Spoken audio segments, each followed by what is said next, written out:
અંગૂઠાના નખથી બ્રહ્માંડમાં આઘાત લાગ્યો એક, અને એમાં છિદ્ર પડ્યું. એ છિદ્રમાંથી એક પાણીનું ઝરણું વહેતું થયું, અને એ જે પાણીનું ઝરણું વહેતું થયું એ બીજી કોઈ નહીં, એ સ્વયં ગંગા નદી પોતે હતી. પરમાત્માના ચરણારવિંદમાંથી જે પ્રગટ થઈ એ સ્વયં ભાગીરથી ગંગા, અને જેને આ સંસારમાં વિષ્ણુપદી તરીકે ઓળખાવવામાં આવે છે. ગંગા વિષ્ણુપદી પણ છે. દેવ નદીઓની સ્વામી ગંગા છે. સ્વર્ગના શિખર ઉપર આવી અને એ સ્થાન અત્યારે હાલની તકે વિષ્ણુપદ તરીકે ઓળખાય છે.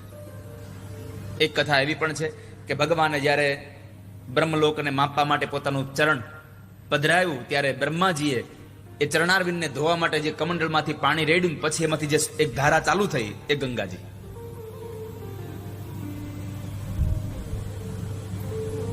અને પછી એ ગંગા આ લોકને પાવન કરતી કરતી કરતી એક વિમાનમાં, દિવ્ય વિમાનમાં બેસી અને બ્રહ્મલોકમાં જાય. જે જગ્યાએ ગંગાના 4 વિભાગ થયા છે, એક ગંગાના 4 ભાગ થયા.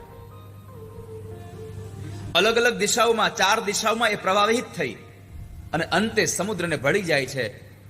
આ 4 જે પ્રવાહો જે વહેતા થયા ગંગાજીના, એના નામ પણ દેવ ભાગવત પુરાણમાં આપ્યા છે. સરિતામ ચ નદીનામ ચ પતિમેવાન પબદ્યત સીતા ચાલક નંદા ચ ચતુર્ભદ્રેતિ નામ. એ જ ગંગાજીના 4 નામ થયા. સીતા, ચતુ એટલે કે ચક્ષુ, અલકનંદા અને ભદ્રા. આ બધી ગંગાજી છે. કોઈ જગ્યાએ કહેતા હોય કે અહીંયા તો અમારે અલકનંદા આવી છે, અહીંયા કોઈ કહેતા અમારે અહીંયા ભદ્રા નદી વહે છે. સમજવાનું, આ બધી ગંગા છે.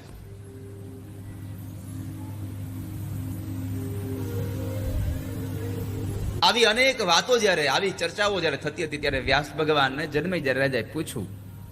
હિમાલયનો પ્રશ્ન હતો માતાજીને, ગૌરીને, કે હે માં, ગૌરીની ઉપાસના, આ દેવી ગીતાનો આ સંવાદ છે કે માતાજીની ઉપાસના કરીએ, પણ અમને એ તો બતાવો કે માતાજીને પ્રસન્ન કરવા હોય તો અમારે એની પૂજા કેવી રીતે કરવી જોઈએ. હવે ખાસ અહીંયા જેટલા લોકો બેઠા છો યાદ રાખજો, સાવધાન થઈને સાંભળજો કે માની પૂજા કેમ કરવી જોઈએ. કયા દિવસે કઈ પૂજા કરવાથી, કઈ તિથિમાં કયું નૈવેદ્ય માતાજીને અર્પણ કરવાથી માં પ્રસન્ન થાય, અને એ નૈવેદ્ય અર્પણ કરવાથી આપણું શું હિત થાય, એની કથા છે. શુક્લ પક્ષમાં પ્રતિપદાના દિવસે, એટલે કે એકમના દિવસે માતાજીને ઘીથી પૂજા કરવી. ઘીથી પૂજા કરવી માની, અને બ્રાહ્મણોને ઘીનું દાન કરવું. અને જે માણસ પ્રતિપદાના દિવસે ઘીનો હોમ કરે અને એ દિવસે બ્રાહ્મણને જો ઘીનું દાન કરે તો એ માણસ જીવનભર નિરોગી જીવન જીવે છે. બીજના દિવસે માતાજીને શર્કરાનું પૂજન કરવું, શર્કરાનું દાન કરવું બ્રાહ્મણોને, અને જે માણસ શર્કરાનું દાન કરે છે એ માણસ દીર્ઘજીવી બને છે. ત્રીજના દિવસે માને દૂધથી પૂજા કરવી, માને દૂધનું નૈવેદ્ય અર્પણ કરવું, દૂધ અર્પણ કરવું, બ્રાહ્મણોને દૂધનું દાન કરવું, અને એ દૂધના દાન કરવાથી માણસ દુઃખોમાંથી મુક્ત બને છે. ચતુર્થી એટલે કે ચોથના દિવસે માતાજીને માલપુડાનો નૈવેદ્ય અર્પણ કરવો, માતાજીને માલપુવા આપવા, અને એ માલપુવા માતાજીની પૂજા કર્યા પછી જો એવા માલપૂજાઓથી બ્રાહ્મણને દાન કરવામાં આવે તો માણસના વિઘ્ન અને બાધાઓ બધી મુક્ત થઈ જાય છે. પાંચમના દિવસે માતાજીને કેળા અર્પણ કરવા, બ્રાહ્મણોને, જરૂરિયાતમંદ લોકોને કેળાનું દાન કરવું, અને એ કેળાના દાન કરવાથી માણસ બુદ્ધિમાન બને છે. છઠના દિવસે માને મધથી સ્નાન કરાવવું, છઠના દિવસે માને મધ અર્પણ કરવું અને બ્રાહ્મણોને મધનું દાન કરવું. મધનું દાન કરવાથી માણસની કાંતિ વધે છે, ક્રાંતિ વધે છે. સપ્તમીના દિવસે માને ગોળ અર્પણ કરવો. સાતમના દિવસે માની ગોળની પૂજા કરવી, બ્રાહ્મણોને અને જરૂરિયાતમંદ લોકોને ગોળનું દાન કરવું, અને ગોળનું દાન કરવાથી માણસ શોકમાંથી મુક્ત થાય છે. અષ્ટમી આજનો દિવસ. આઠમના દિવસે માને નારિયેળ અર્પણ કરવા, નારિયેળથી પૂજા કરવી. અને નાળિયેરથી પૂજા કરી અને નાળિયેરનું કોઈને દાન કરવાથી એ માણસ સંતાપમાંથી મુક્ત બને છે. નવમીના દિવસે માને ડાંગર આપવા, ડાંગરથી પૂજા કરવી અને ડાંગરનું દાન કરવાથી માણસ પરલોકના સુખને ભોગવે છે. દશમીના દિવસે કાળા તલ, માતાજીને કાળા તલથી પૂજા કરવી અને એ પૂજા પછી કાળા તલોનું દાન કરવાથી એ માણસ યમલોકનો ભયમાંથી મુક્ત થઈ જાય છે. એકાદશીના દિવસે માને દહીં આપવું, દધી, એ દધીના એ પૂજા દ્વારા અને દધીના દાન દ્વારા એ માણસ દેવીનો પ્રિય બને છે, પરમ પ્રિય થાય છે. દ્વાદશીના દિવસે માને પૌવા આપવા, પૌવાનું દાન કરવાથી માણસ માનો પ્રિય પાત્ર બને છે. 13ના દિવસે ચણા, અને એ ચણાથી પૂજા કરીને ચણાનું દાન કરવાથી આ સંસારમાં સંતતિ મળે છે, સંતાનની પ્રાપ્તિ થાય છે. 14ના દિવસે માને સાથવો, સત્તુ સાથવો, અને જે સાથવાથી માની પૂજા કરે, સત્તુ, એ સત્તુથી માતાજીની પૂજા કરે તો એ સત્તુની પૂજા દ્વારા માતાજી તો પ્રસન્ન થાય, પણ સાથે સાથે ભગવાન શિવ પણ પ્રસન્ન થઈ જાય છે, શંકરનો પ્રિય બની જાય છે માણસ. અને પૂર્ણિમાના દિવસે માને ખીરથી પૂજા કરવી, અને જે માણસ ખીરથી પૂજા કરી અને ખીરનું દાન બ્રાહ્મણોને કરે છે એના પિતૃઓનો ઉદ્ધાર થઈ જાય છે. આ પૂર્ણિમા સુધીનો ક્રમ દેવ ભાગવતે બતાવ્યો છે. એટલે તમે જુઓ, શ્રાદ્ધમાં પ્રાયઃ ખીર બનાવવામાં આવે છે. પિતૃઓની તૃપ્તિ માટે ખીરનું દાન થાય છે, ખીરની પૂજા થાય છે. આ તો પૂનમ સુધીની તિથિ બતાવી, પણ આપણે 7 વાર છે, રવિવારથી લઈને શનિવાર સુધી, આ 7 દિવસોમાં માતાજીને શેનું નૈવેદ્ય આપવું એની કથા કરી છે. સાંભળો, રવિવારે માતાજીને ખીર અર્પણ કરવી નૈવેદ્યમાં, સોમવારે માતાજીને દૂધ અર્પણ કરવું, મંગળવારે માતાજીને કેળા અર્પણ કરવા, બુધવારે તાજું માખણ આપવું, ગુરુવારે લાલ કલરની સાકર આપવી, શુક્રવારે સફેદ કલરની સાકર આપવી, અને શનિવારે માને ગાયનું ઘી આપવું. આ 7 વારમાં જો 7 દિવસ આવી જ રીતે પૂજા થાય તો માં જગદંબાનો પ્રિય પાત્ર બનનારો બને છે. માં બધી સિદ્ધિઓ એને પ્રાપ્ત કરાવે છે, દુઃખમાંથી મુક્ત બને છે. આવી કથાઓ કરતા કરતા કરતા કરતા આ ભારત વર્ષમાં નદીઓનું આગમન થયું. એમાં 3 દેવીઓ, ગંગા, સરસ્વતી અને લક્ષ્મી, ત્રણેય આ ભૂતલ ઉપર આવે છે. પણ આ ત્રણેય ભૂતલ ઉપર આવે છે એનું કારણ શું હતું? તો કહે છે કે એકબીજાના શાપને લઈને અંદરો અંદર શાપ આપ્યા અને ત્રણેય આ ધરતી પર આવ્યા. આ ત્રણેય દેવી ભગવાન વિષ્ણુની ભાર્યા એટલે કે પત્નીઓ છે. એકવાર ત્રણેય પત્નીઓ સાથે ભગવાન નારાયણ બેઠા છે.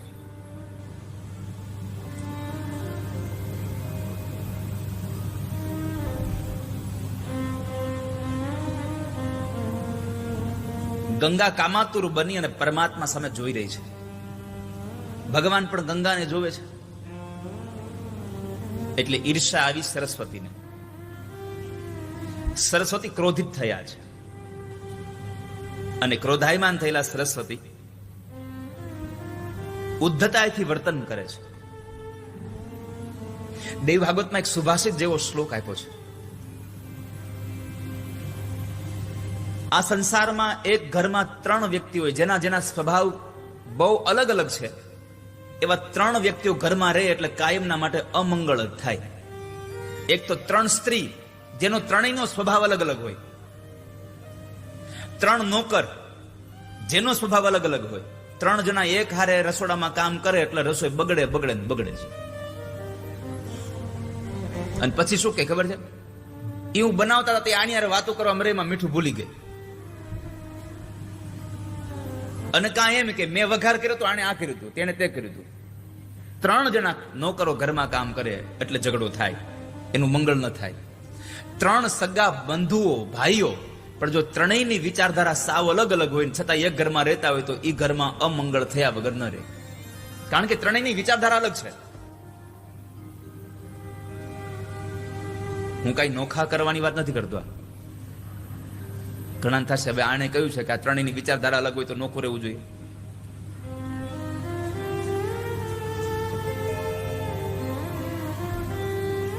તો આ ત્રણ લોકો જો એક એક ઘરમાં સાથે રહેતા હોય તો મંગળ ન થાય.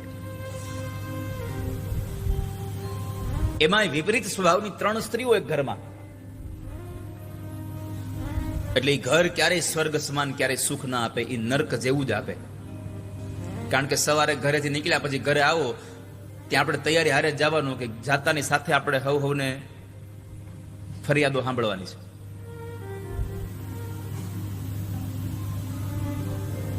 તો બરાબર સરસ્વતી બહુ ક્રોધે ભરાયા, સહન ન કરી શક્યા. ઈર્ષાનો ભાવ સહજ હોય એટલે એક સ્ત્રી સામે જયારે એનો પતિ જોવે છે એટલે બીજી સ્ત્રી, બીજી પત્ની એનાથી જરા ક્રોધે ભરાઈ ગઈ, એનાથી સહન ન થઈ. અને સરસ્વતી કહે છે કે મારે આવું જીવન અહીંયા રહીને કરવું શું કે જ્યાં પતિનો પ્રેમ ન હોય. પતિના પ્રેમ વગરનું જીવન એ પત્ની માટે હાવ વ્યર્થ છે. આ સંસારમાં જે સ્ત્રીને પોતાના પતિનો પ્રેમ નથી મળ્યો એનું જીવન વ્યર્થ ગયું છે. દેવી ભાગવત એમ કહે છે કિમ જીવનેન મૈત્રેવ દુર્ભાગ્યાશ્ચ સાંપ્રતમ નિષ્ફલમ જીવનમ તસ્યા યા પત્યુઃ પ્રેમ વંચિતા. જેને પોતાના પતિનો પ્રેમ ન મળે એનું જીવન વ્યર્થ જાય. આ જરા ઉદ્ધતાઈથી વર્તન કર્યું સરસ્વતીજીએ એટલે ભગવાન ત્યાંથી નીકળી ગયા કંઈક વિચારતા વિચારતા. અને ક્યારેક અમુક જગ્યાએથી નીકળી જવામાં મજા હોય. તમે ત્યાં બેઠા હો એટલે વધારે પડતું કંઈક થયા કરે, તેમ નીકળી જાવ તો એ શાંત થઈ જાય. એટલે ભગવાન આવું કંઈક વિચારીને નીકળી ગયા. પણ અહીંયા શાંતના બદલે વધારે વાતાવરણ ઉગ્ર બન્યું અને ગંગાજી સરસ્વતીના વાળ પકડવા માટે દોડ્યા. અંદરો અંદર ઝઘડો થયો. વાળ પકડવા દોડે એટલે લક્ષ્મીજી વચ્ચે આવ્યા. ગંગાજીને સમજાવે છે પણ લક્ષ્મીજી વચ્ચે આવ્યા તો સરસ્વતીએ ગંગાને મુખ પડતા અને લક્ષ્મીજીને સીધો સરસ્વતીએ શાપ આપ્યો કે તું વચ્ચે આવી છે ને અહીંયા બેસવા છતાં પણ તે મારો પક્ષ ન લીધો. જા, હું તને તું જેમ જળની જેમ બેઠી છો એમ હું તને શ્રાપ આપું છું. આ ધરતીમાં નદી તરીકે જઈશ અને નદી તરીકે ગયા પછી તું વૃક્ષ તરીકે જઈશ આ સંસારમાં. સરસ્વતીએ લક્ષ્મીને શાપ આપ્યો પણ લક્ષ્મી કશું બોલ્યા નહીં, શાંત રહ્યા.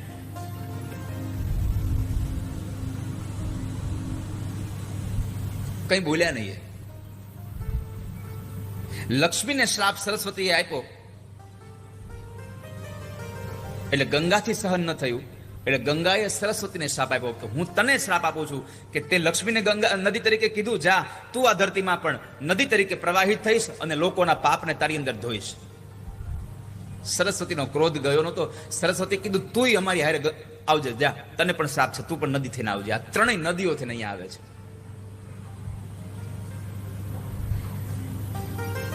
ત્રણેયનો ઝઘડો, ત્રણેયનો આ બેયનો ક્રોધ. લક્ષ્મીજીએ કોઈને શ્રાપ ના આપ્યો, શાંત રહ્યા છે.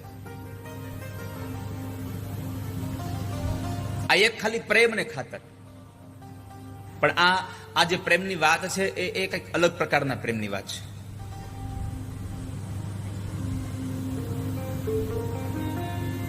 જુઓ, પ્રેમમાં અહીંયા એક દ્રશ્યમાન થયું કે સરસ્વતીને એમ થયું કે મારા પતિ મને પ્રેમ નથી કરતા, એટલે એ પ્રેમ નથી કરતાના ભાવે સરસ્વતીએ ક્રોધ કર્યો. શું કામ? એને અપેક્ષા હતી કે મને પ્રેમ કરે, અને જ્યાં અપેક્ષા હોય ત્યાં કોઈ પ્રેમ ન હોય, અને પ્રેમ હોય ત્યાં કોઈ અપેક્ષા ન હોય. એટલે અપેક્ષા ન હોય તો કોઈ દિવસ ક્યારેય ઝઘડો જ ન થાય. પ્રેમમાં મેળવવાનું કશું હોતું જ નથી. પ્રેમમાં તો બધું આપી જ દેવાનું હોય, સમર્પણનો ભાવ હોય. ડોક્ટર રમેશ પારેખના શબ્દો છે, પ્રેમને પામવા બેસશો, પ્રેમને પામવા મથશો તો આયખું ઓછું પડશે. પ્રેમને પામવા મથશો તો આયખું ઓછું પડશે, પણ અઢી અક્ષરને સમજવા પ્રયત્ન કરશો તો ક્ષણમાં પણ સમજાઈ જશે. પ્રેમને સમજવા જેવો છે, પ્રેમને પામવા જેવો નથી. પ્રેમમાં બધું આપવાનું હોય, પ્રેમમાં કશું મેળવવાનું જ ન હોય. એ પ્રેમી પોતાની પ્રેમિકા સાથે અથવા તો એક પ્રેમિકા પોતાના પ્રેમી સાથે રહેતા હોય, પ્રેમની વાતોમાં એ પ્રેમના એ જીવન પસાર કરતા હોય, પણ એકાદા જણાથી પણ જો ભૂલ થઈ જાય તો એ ભૂલને આખી જિંદગીભર યાદ કરી કરીને મેણા ટોણા માર્યા કરે. એ પ્રેમ છે જ નહીં. કારણ પ્રેમ ક્યારેય પણ ભૂલોનો દસ્તાવેજ રાખતો નથી. પ્રેમ ક્યારેય પણ ભૂલોનો દસ્તાવેજ રાખતો જ નથી. પ્રેમ એકબીજાને અનંત બનાવી દે છે. પ્રેમનો સીધો સાદો અર્થ કહું, તમે જેને પ્રેમ કરો છો એના જીવનમાં તમને નથી ગમતું એવું કાર્ય એના હાથે થાય, છતાં પણ એ કાર્યને તમે પ્રેમથી સ્વીકારી લ્યો, એ તમારા માટે પ્રેમ છે આ સંસારમાં. આપણે શું કહીએ, તમે મને પ્રેમ કરતા હોય તો મને ગમે એવું કરો. ના, તમને ન ગમે એવું કરે છતાં પણ તમે એને પ્રેમ કરતા રહો તો સમજો તમે પ્રેમ કરો છો આ સંસારમાં કોઈને. આપણે તો કોને પ્રેમ કરીએ? જે આપણને ગમતું હોય એ કામ કરે તો. પ્રેમની વ્યાખ્યા એ છે કે આપણને કોઈ ચાહે કે ન ચાહે, બસ આપણે ચાહતા રહીએ. તું ચાહે ન ચાહે મુજને, મારો તો પ્યાર તુજને. હું તને પ્રેમ કરું છું.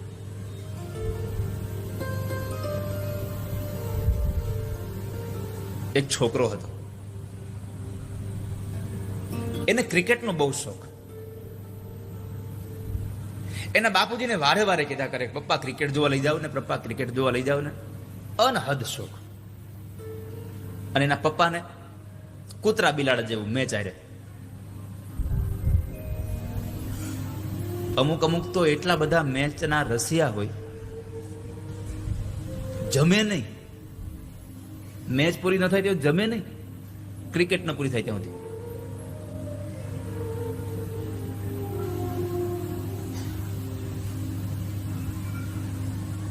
અને કદાચ ક્યારેક અનિવાર્ય સંજોગોમાં અમુક મેચ ન જોવાની હોય તો એ ઘરે બેસીને આમ આમ આમ નિશાસા નાખતો હોય કે આજ મેચ ન જોવાની, જાણે એનું અબજોનું ધન લૂંટાઈ ગયું હોય.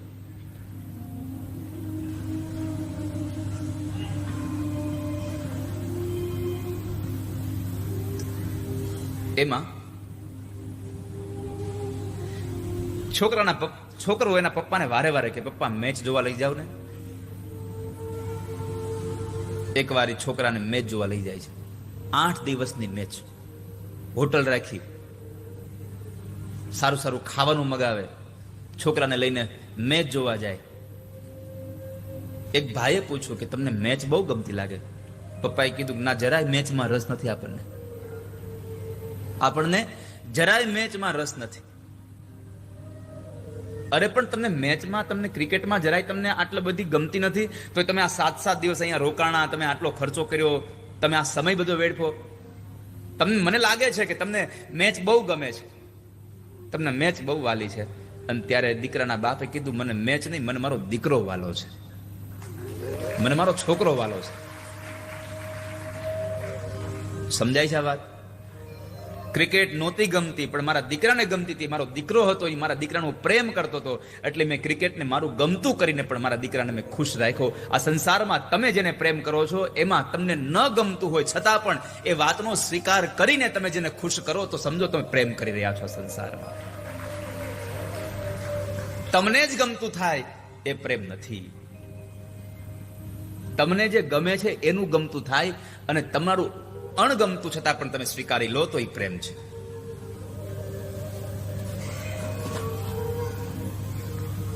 અને આપણે તો આ સંસારમાં એવું જોઈએ તે મારું કયું ન કર્યું, હવે મારે મેળ નહીં આવે.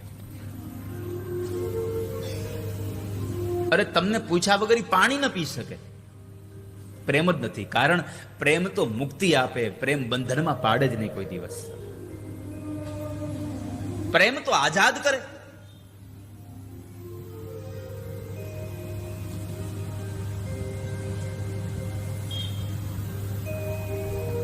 તો ત્રણેયના ઝઘડામાં ભગવાન નારાયણ થયું હાલ જવું જોશે. એટલે ફરી પાછા ભગવાન ત્યાં આગળ પોતાના 4 પાર્ષદોને લઈને પરમાત્મા ત્રણેય પાસે આવ્યા છે. અને ભગવાને લક્ષ્મીને કીધું કે લક્ષ્મી, હે શુભે, એક કામ કરો, તમે સંસારમાં જાઓ. ધર્મધ્વજ નામના એક રાજા છે, અને એને ત્યાં તમે અયોની જ રીતે કન્યાના રૂપમાં તમે પ્રગટ થશો. તમે જ્યારે તમે વૃક્ષ ત્યારે તમે વૃક્ષ બનશો અને મારા અંશથી ઉત્પન્ન થયેલો શંખચૂડ નામક અસુર એની પત્ની તમે બનશો અને પછી તમે મને પ્રાપ્ત કરશો, હું તમને પત્ની બનાવીશ. અને ત્યારે તું જ્યારે વૃક્ષ બનીશ ત્યારે તું પવિત્ર થઈ અને આ સંસારમાં તુલસી તરીકે, વૃંદા તરીકે તું અહીંયા આવીશ અને તારે આખી દુનિયા તુલસી તરીકે તને ઓળખશે, તને વૃંદાવની તરીકે ઓળખશે. માટે જાઓ, તમે સંસારમાં જાઓ. ગંગાની ઉત્પત્તિ સગર ચરિત્ર. ભગીરથ રાજાએ, દિલીપ રાજાએ, અંશુમાને આ 3 પેઢીએ તપ કર્યું અને પછી ગંગાજીનું અવતરણ થયું. સગર પુત્રોના 60,000 પુત્રોને, સગરના 60,000 પુત્રોની મુક્તિ માટે માં ગંગાનો પ્રવાહ આ સંસારમાં આવ્યો છે. આમ તો એવું કહેવાય છે કે આ ગંગાનું પ્રાગટ્ય રાધા અને કૃષ્ણના અંશમાંથી કાર્તિકી શુક્લ પૂર્ણિમાના દિવસે આ બંનેના શરીરમાંથી એક તેજ નીકળી અને એ ગંગાજી પ્રગટ થયા છે. જન્મેજય કહે છે, બાપજી તમે કહ્યું કે તુલસી વૃક્ષના રૂપમાં રહે છે, મને સંભળાવો ને. આ તુલસી વૃક્ષના રૂપમાં રહે છે એનો પ્રાદુર્ભાવ અને એનો મહિમા મને સમજાવો. લક્ષ્મી છે તો એનો મને મહિમા કયો. સાંભળો રાજા. ધર્મધ્વજસ્ય પત્ની માધવીતિ ચ વેશ્રુતા રૂપેણ સાર્ધમ સારમે પ્રેમે ચ ગંધમાદને. રાજા ધર્મધ્વજની પત્ની માધવી વૃષધ્વજનો દીકરો હતો અને એ ધર્મધ્વજ એની પત્ની માધવી સાથે ગંધમાદન પર્વત ઉપર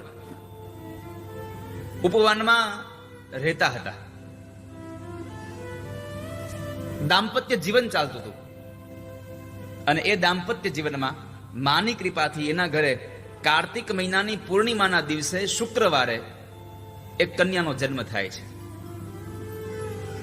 એ કન્યા એટલી બધી આમ તમે જુઓ તેજસ્વી હતી. દેવો અપ્સરાઓ કોઈ પણ લોકો એની તુલના કોઈની સાથે કરી નહોતા શકતા. કોઈ પણની સાથે એની તુલના નહોતી થતી. એટલે સૌ વિદ્વાનો એને તુલસી કહીને બોલાવતા હતા. તુલસી નામથી બોલાવતા હતા. કન્યા જરા મોટી થઈ પછી એને વિચાર્યું કે મારે તો બદ્રીમાં જવું છે. એટલે પોતે તપ કરવા માટે બદ્રી વનમાં જાય છે. બહુ ના પાડી, બહુ સમજાવ્યા. ઘણા લોકોએ સમજાવ્યું કે તમે અત્યારે બદ્રી વનમાં ન જાઓ, તમારી આ યુવાન અવસ્થા છે. છતાં પણ આ તુલસીએ નક્કી કર્યું કે મારે બદ્રી વનમાં જ જવું છે. અને એ બદ્રી વનમાં જઈ અને આ ધર્મધ્વજની દીકરીએ 1,00,000 વર્ષ સુધી તપ કર્યું છે. 1,00,000 વર્ષ. અને એ 1,00,000 વર્ષમાં તડકાની અંદર પણ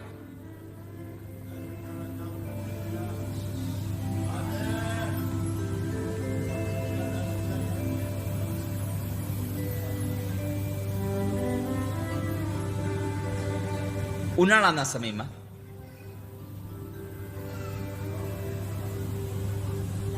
એ ઉનાળાના દિવસોમાં આ તુલસી ચારેય બાજુ અગ્નિ પ્રગટાવી અને બેસે. બાપા ત્યાંથી જ કરી લ્યો ને.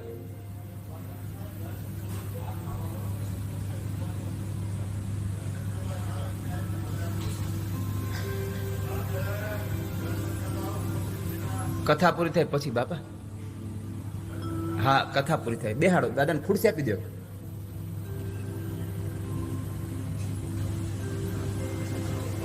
હા,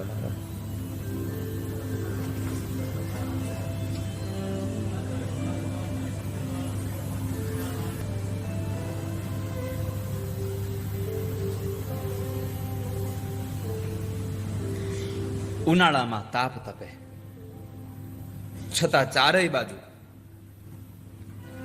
અગ્નિ તપાવી, પંચાગ્નિમાં ઉપરથી તાપ પડતો હોય, ચારેય બાજુ અગ્નિમાં તપી અને તુલસી એ પાઠ કરે છે, તપશ્ચર્યા કરે છે. વરસાદમાં આછા કપડાઓ પહેરી ખુલ્લી જગ્યામાં રાત અને દિવસ તેઓ તપશ્ચર્યા કરે.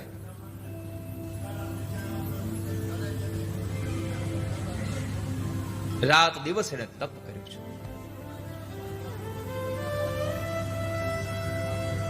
20,000 વર્ષ સુધી ફળ ખાઈને રહ્યા, 30,000 વર્ષ સુધી પત્તા ખાઈને જીવ્યા,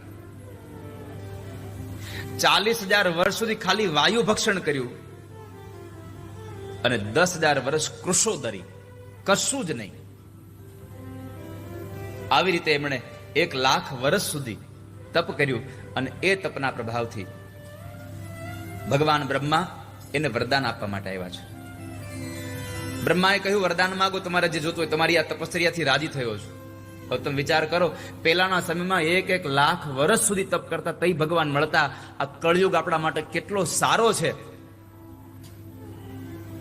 આ કળયુગ આપણા માટે કેટલો સારો છે કે આ કળયુગમાં એક ક્ષણ માત્ર ભગવાનનું ભજન કરો,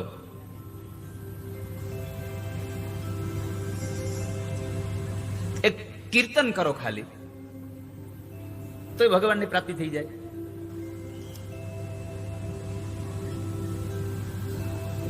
કળયુગમાં તપ જપ કઈ જરૂર નથી, ખાલી એક જ, કલો કેશવ કીર્તનાથ.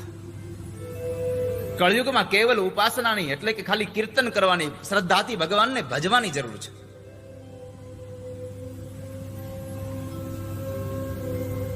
એટલે તુલસીએ કહ્યું કે જો બ્રહ્માજી તમે મને વરદાન આપવા ઈચ્છતા હો તો એક કામ કરો,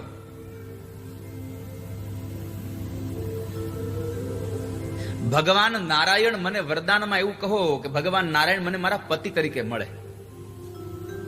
કેમ કે હું પૂર્વજન્મમાં તુલસી નામની ગોપી હતી, ભગવાન સાથે વિહાર કરતી હતી. ત્યારે રાધાએ મને જોઈ અને પોતે એટલા બધા ક્રોધમાં આવી ગઈ અને એમણે મને શ્રાપ આપ્યો કે તું જા મનુષ્ય યોનિમાં જઈ અને આ સંસારમાં જઈશ. એટલે હું આજે મનુષ્ય યોનિમાં આ સંસારમાં આવી છું. મને એટલું વરદાન આપો કે મને મારા પતિ તરીકે ભગવાન મળે. આપણો પતિ ભગવાન હોવો જોઈએ.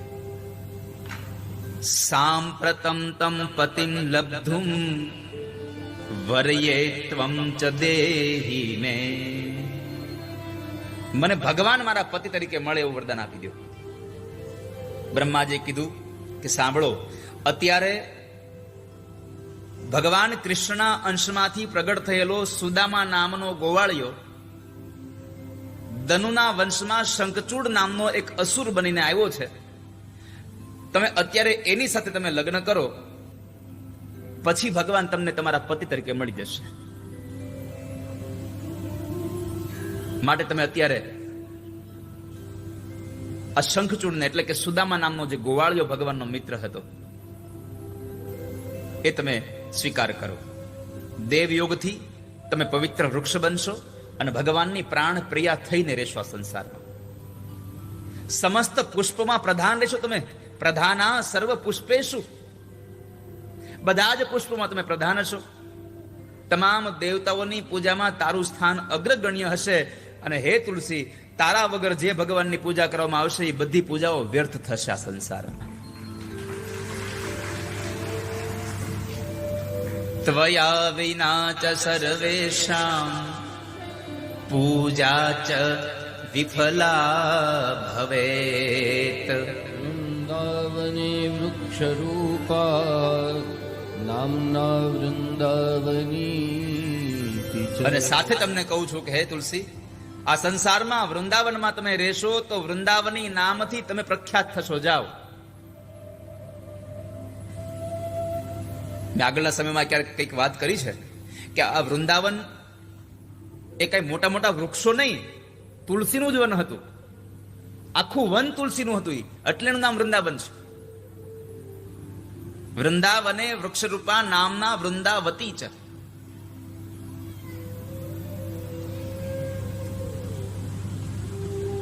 એ આખું વૃંદાવન તુલસીનું હતું. પણ એવા સમયે તુલસી કહ્યું કે હે બ્રહ્માજી, સાચું કહું, મને 2 હાથવાળા કૃષ્ણમાં જે પ્રેમ છે એટલો પ્રેમ મને 4 હાથવાળા વિષ્ણુમાં નથી. હું 2 હાથવાળા કૃષ્ણને પ્રેમ કરું છું, મને 4 હાથવાળા નથી. પછી કીધું કે લો, તમારે કૃષ્ણને પ્રાપ્ત કરવા હોય તો લ્યો આ રાધાનો 16 મંત્ર, અને આ રાધાનો 16 મંત્ર આપીને કીધું તમારો જપ કરો, રાધા તમારા ઉપર પ્રસન્ન થશે અને તમને કૃષ્ણની પ્રાપ્તિ થશે. ભલે. તુલસીને મંત્ર આપ્યો. એ મંત્રથી તુલસીએ સુખને મેળવ્યા છે.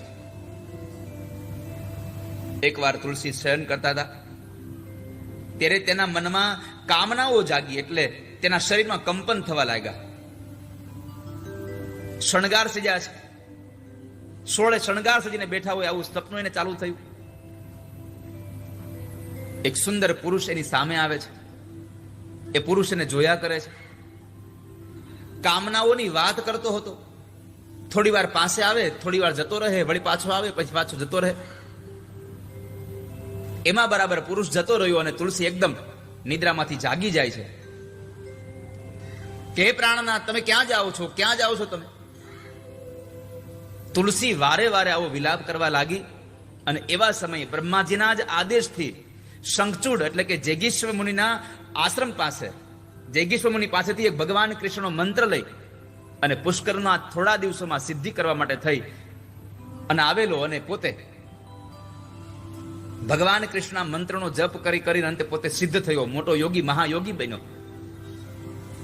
શંખચૂડો મહાયોગી જૈગીષવ્યાન મનોહરમ કૃષ્ણ મંત્રમ ચ સંપ્રાપ્ય કૃત્વા સિદ્ધમ તુ પુષ્કરે. બ્રહ્માનું વરદાન હતું કે તારા મનની અભિલાષાઓ સંપન્ન થશે. એ વર લઈને એ પોતે પણ બદ્રીવનમાં ગયો. જે જગ્યાએ તુલસી હતા ત્યાં બદ્રીવનમાં જાય છે. તુલસી અને શંખચૂડનું મિલન થયું. શંખચૂડે પૂછ્યું, તમે કોણ છો? તુલસીએ પોતાની ઓળખાણ આપી, હું ધર્મધ્વજ અને માધવીની દીકરી છું, અહીંયા તપ કરવા આવી છું. બ્રહ્માજીના કહેવાથી હું અહીંયા આવી છું. એ સમયે બંને વાર્તાલાપ કરતા હતા. એ સમયે ભગવાન બ્રહ્મા પણ આવ્યા અને બ્રહ્માએ એકબીજાની ઓળખાણ આપી કે પણ આ પણ તુલસી નામની ગોપી હતી, રાધાના શાપને લઈને સંસારમાં આવી છે. આ પણ સુદામા નામનો ગોવાળિયો હતો, પણ એ પણ રાધાના શાપને લઈ અને અહીંયા શંખચૂડ બનીને આવ્યો છે. માટે તમે બંને જણા અત્યારે હવે લગ્ન કરી લો, વાતો ન કરશો. પ્રેમ પ્રણયની વાતો કરતા હતા એટલે બ્રહ્માએ એને લગ્ન કરવા માટે આજ્ઞા આપી. ગાંધર્વ લગ્ન કર્યા છે. ગાંધર્વ લગ્ન કરીને બંને જણા પોતાનું દાંપત્ય જીવન પસાર કરી રહ્યા, સુખમય જીવન જીવી રહ્યા છે. અને એ જીવનમાં 1 મન્વંતર સુધીનું સુખ ભોગવ્યું. 1 મન્વંતર સુધી એને સુખ ભોગવ્યું. અને શંખચૂડ વરદાનના લીધે દેવ, દાનવ અને માનવ બધાને શાંત કરી દેવા વાળો હતો. કોઈનાથી પણ એને જીતી શકાય એવો હતો નહીં. દેવાનામ અસુરાણામ ચ દાનવાનામ ચ સંતતમ, બધાને શાંત કરી દેવા વાળો હતો. એમાં એક વખતના સમયે દેવતાઓ સાથે યુદ્ધ કર્યું અને દેવતાઓને હરાવ્યા છે. દેવતાઓ દર ભટકી રહ્યા છે. દેવતાઓ દર ભટકે બ્રહ્મલોકમાં જાય. બ્રહ્માજી પાસે જઈ પ્રાર્થના કરી કે શું કરીએ અમે? બ્રહ્માજી કહે છે, આમાં મને ખબર નથી, પણ એક કામ કરો, તમે શંકરને મળો. અને ભગવાન શંકરને મળવા જાય. તો શંકરને મળવા ગયા તો ભગવાન શંકર આરાધનામાં હતા. એટલે સૌએ પરમાત્મા શિવની પ્રાર્થના કરી છે. શંભુ શરણે પડી માંગુ ઘડીએ ઘડી કષ્ટ કાપો દયા કરી દર્શન શિવયાપો.